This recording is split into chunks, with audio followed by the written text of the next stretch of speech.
Okay, tips for making really good soup. So I'm doing a butternut squash, harvest squash, and I cooked it for almost an hour on 400 degrees whole. As you can see, I've let it cool completely, so I don't even have to touch it with gloves. And I'm just cutting ends off.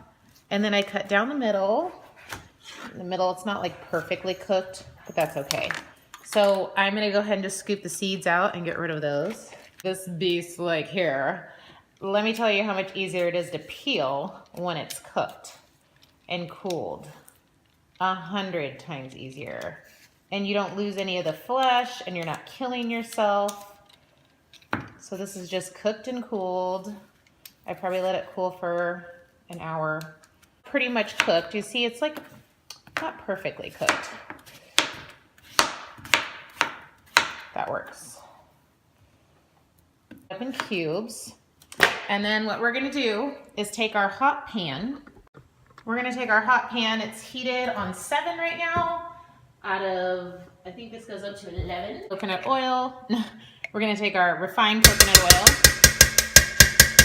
This coconut oil doesn't have any flavor. A little bit of that. We don't wanna fry it, we just want enough so that it's gonna caramelize. Go ahead and get that melted. And we're gonna add our apple, onion, and some herbs and get those caramelizing.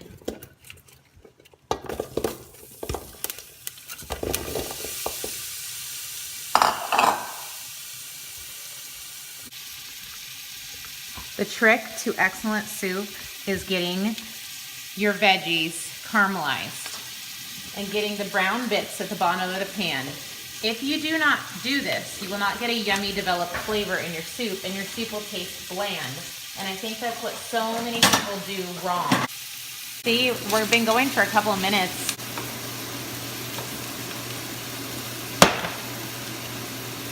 But your butternut squash.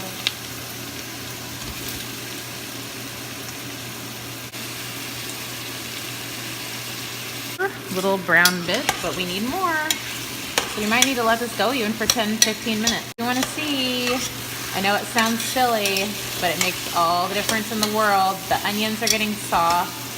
The herbs are changing, breaking down. I would say another 5 minutes or so. Onions are almost translucent. Got nice brown bits. We are good to add our broth. A little warm water for just 10 seconds and pop them in there.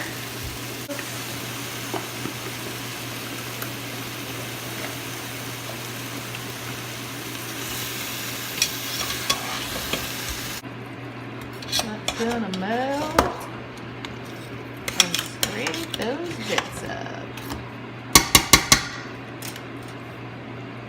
So I wanted to let my soup simmer, so I actually just let it simmer overnight and with the lid on so that all the herbs would really the oils would be broken down into the soup. And now I'm going to blend it and we're going to add the coconut milk and season it. So what I'm going to do is ladle it out. You don't have to add the coconut milk. You can totally just blend it and season it, but I want it like rich and thick and creamy, and it's gonna taste almost like you added butter to it. I just put it on smoothies or soups, it doesn't really matter. Just gonna blend that crazy. I got my sea salt here, pepper, pumpkin pie spice.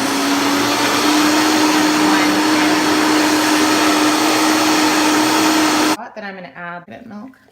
So that's going to be nice and creamy. Look how creamy that is. Which is a half a gallon.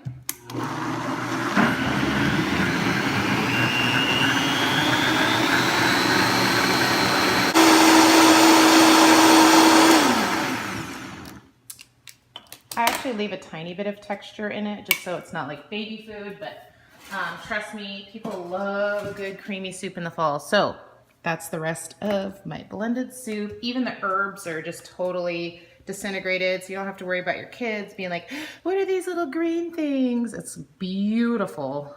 I'm going to take the coconut cream off the top. So we're just going to add the coconut cream. Yum. I don't really care for like the coconut water stuff. It's pretty much just all the gums go to the bottom of the can, the water. So we're just adding the coconut cream. Now we're gonna season our soup. I always mix up my sea salt, so I've got a Bitterman Salt Company Florida Cell. I'm gonna do a couple teaspoons of that one. And I have the Bitterman Cell Ghee. Always mix up your salts. It's different mineral profiles that your body needs. Keeps you healthy. And then I'm going to add, I think what I'll do is I'll start with like a half a teaspoon, maybe a quarter teaspoon of pumpkin pie spice. It's organic from Whole Foods that you get in the jar. And then lots of pepper, fresh ground pepper. See that? And I'm gonna just gonna mix that in. And because the salt is very coarse, it's gonna take a good, couple minutes for it to completely dissolve. So don't keep adding salt until your coarse salt is totally dissolved. Otherwise you'll end up with a very salty soup. You don't want that. So I'm gonna let that dissolve for a couple minutes and taste it and see if it needs more seasoning, more pumpkin pie spice. You could actually add curry paste to it. Oh, it's so pretty. Let me taste it now.